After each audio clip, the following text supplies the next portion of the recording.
Hello, Monsters Abound here. Earlier this month I was invited to London to get some hands-on experience with Three Kingdoms playing as Liu Bei in romance mode, or the sort of fantastical version of events from the Three Kingdoms period.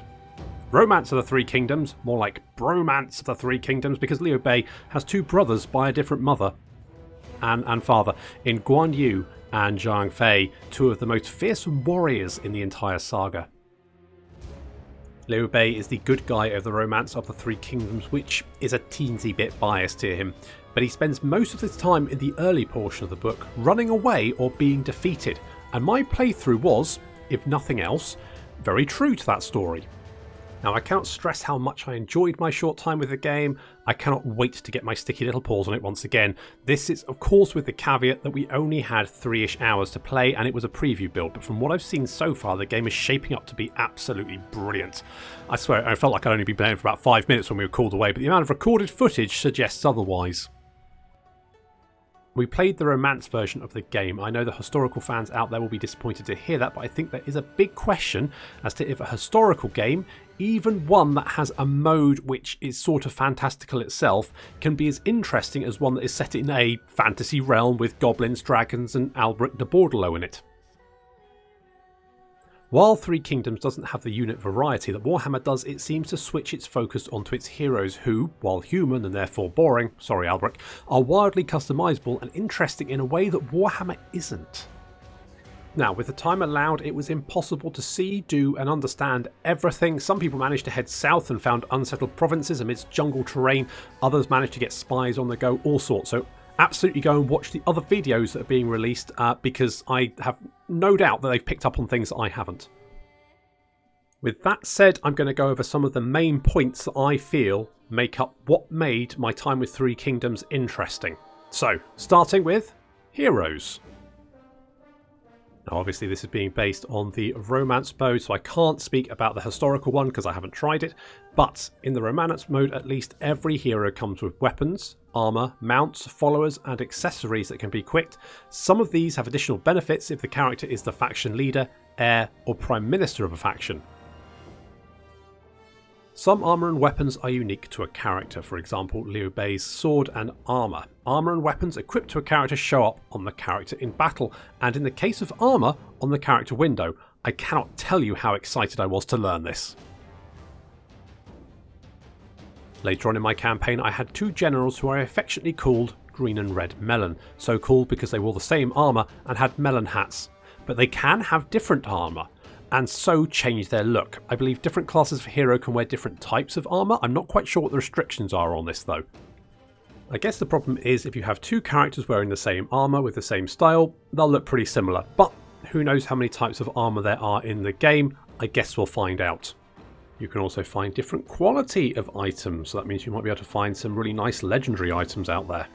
While armour and weapons are really important, you shouldn't forget your accessories or followers either. One particular follower I found granted me the ability to use formations or my units in my Retune, or maybe even my entire army, I'm not entirely sure. You can also steal stone rats from babies. Characters, along with weapons, armour, mounts and so on, come with various stats. Instinct, resolve, cunning, expertise and authority, again colour coded in the 5 colours that you shall see throughout Three Kingdoms. Characters also come with their own traits which can be earned over time, and also a personality. Some are specific to legendary characters. Liu Bei, for example, has a personality that makes militia units upkeep free because he's such a lad. There are quite a lot of different traits and I'm sure I've only scratched the surface in what you can find. Throughout the romance of the Three Kingdoms, a great deal of emphasis was placed on how characters felt about each other. Friendships and hostile relations peppered the story. As such, your characters will come with different feelings about each other. You can also see these other characters and how they might feel about other characters, making a vast web of relations. Heroes you know about might have relations with other heroes you've not met, in which case you'll see a crossed eye icon to note someone they know, but you don't. Skill trees are smaller than Warhammer, but still provide a way to upgrade your generals. At first glance it seems the trees do have some choice, but are still fairly limited. However, I'm not sure if skill trees are unique for different personalities, as Guan Yu had a skill called God of War. Is that specific to him or unique? I'm not sure. Didn't think to check. It appears that the maximum level of hero is 15, but that's just based on the number of skills. We were told the heroes we were using were overtuned, and that in the actual game, characters would start off a bit weaker, but would grow exponentially in strength as they leveled up and acquired better items. Despite at first glance seeming a bit limited, the sheer number of options and variations you have for your character suggests that your heroes are going to be very memorable, and losing one is going to hurt. Legendary characters do have some sort of hit point system where they can die, I believe once before they're dead forever. Of course, you will still lose your heroes eventually. I imagine if this is not your cup of tea, then modders will quickly find a way to up the resilience of legendary characters. Characters appear in a pool of potential candidates to recruit from, but you can also find them in Man of the Hour type events after a battle. That's where I found Green Melon Twin. After battles, capturing an enemy hero, you can also release them. If they have excellent relations with you, I guess there's also the option of joining your side. I tried releasing one, but then Guan Yu and Zhongfei just popped his head off the next battle, so I never got the chance to find out. Next up, the tech tree. You no doubt have already seen the technology tree in the spy video that Creative Assembly put out last week, and yes, it looks absolutely glorious. A huge number of texts that you can get at specific intervals, so again, you can really customise and tailor your faction to your specific strategy or whim. The various texts are colour coded once again, and watching the tree blossom as you pick text is a really nice touch.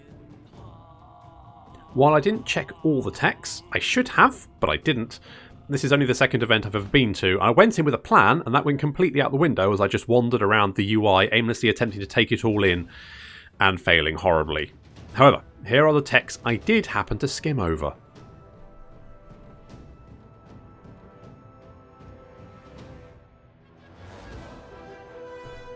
Moving on to diplomacy. While we didn't have long to play, and so the exposure to what diplomacy we could do was limited, but at least the options themselves seem more varied. At the start of the campaign, Liu Bei starts with no territory, so when I did take a city using Liu Bei's legitimacy faction trait, a trait that I believe is unique to him alone, so lose him, lose a faction bonus I guess, I ended up with no food. Oops. So I had to trade for some. I found that a faction north of me had some spare, so I traded most of my money to keep my people fed. How Liu Bei is that? You can also trade items with other factions, buy or sell interesting bits and pieces you come across, or use them to sweeten a deal. Of course, if all else fails, you can always offer to pay someone over a number of turns, and then change your mind. Sorry Chow, I need that cash. Quite how well the AI will use all of these options is still unknown, but it's very exciting to see a wealth of options available anyway.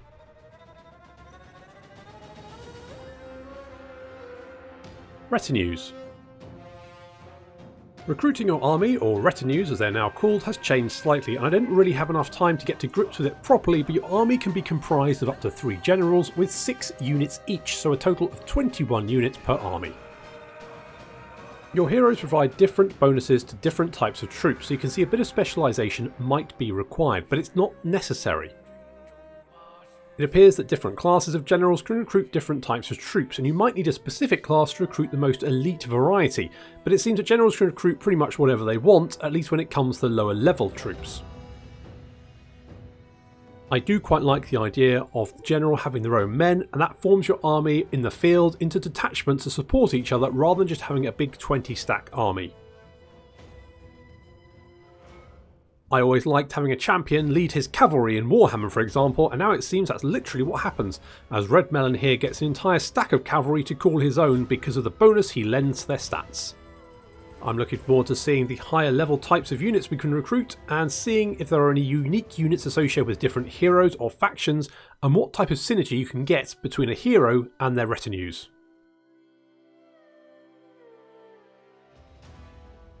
Settlements.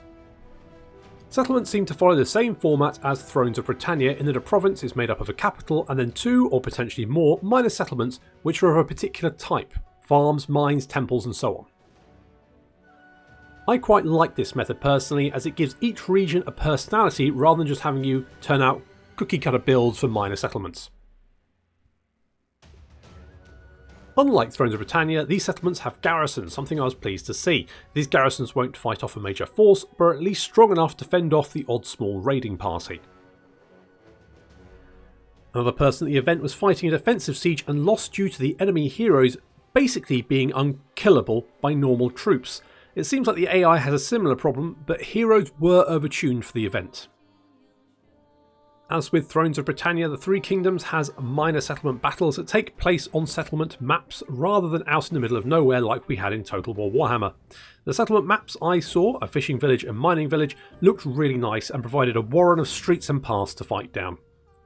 The AI seemed competent enough at defending itself, although it struggled to cover all the entrances to the town. This was more down to the lack of units it had to defend itself with, rather than any problem with the AI as far as I could see. Battle speeches. Before a battle, your generals enter into some chin wagging, which is a nice touch and breaks up the loading time wait. It seems like some of the dialogue might be tuned for specific characters, maybe even their relations with each other, maybe traits as well. That's pure speculation.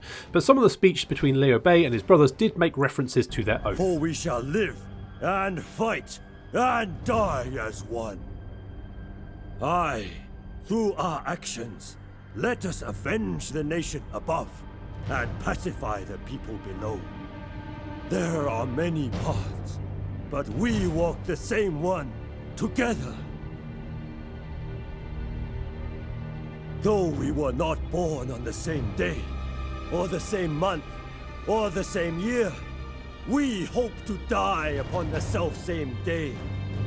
And should our friendship waver, may heaven and the people both strike us down. You also find your general chatting away during battle, which is really nice to see, although even in the few battles I had, I noticed several lines being repeated. Might have just been pure luck, but I hope there are a large number of potential shoutouts. At the ready! I feel you are not fighting your hardest. Well, I would hate to embarrass you, friend. Miscellaneous. So just to finish off some other little points that didn't fit anywhere else. The question was raised about multiplayer and if Avatar mode would be making a comeback. The developers said that they wanted to make the ladder balancing better, but no mention on Avatar, so I'm going to guess that's a big fat no. Bit of a shame for multiplayer plans, as it does feel like a bit of an aspect of the game that's being forgotten about, despite the tournaments, which I find quite enjoyable. Naval battles are definitely not in, as they said before, and the reason given was that it's just not a big enough aspect of the period, and so the focus was elsewhere. There is a historical Red Cliff battle that is a land battle that takes place on linked together ships acting as a battlefield, so at least that's in.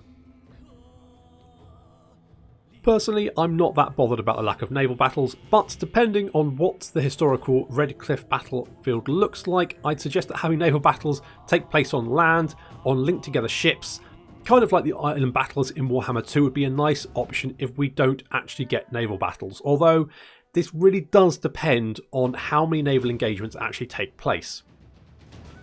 China is a big landmass, and while the Yellow River was a strategic point in history, this is a game where an army can probably cross it in one turn, therefore making the potential for naval engagements quite small realistically.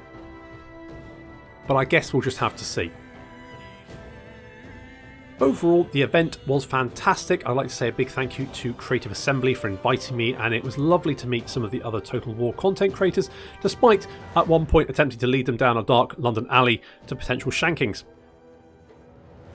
Again, I will reiterate that my points here are based on the very short time we had to play, but so far, in my opinion, Three Kingdoms is shaping up to be one of the best Total War games yet, and while I was worried I'd find it bland after Warhammer, I actually find that some of the aspects of the game blow Warhammer totally out of the water, as they have really refined and enhanced the gameplay. Here's hoping that Warhammer 3 gets some of the benefits of the Three Kingdoms development. Thank you very much for watching, and I'll see you next time.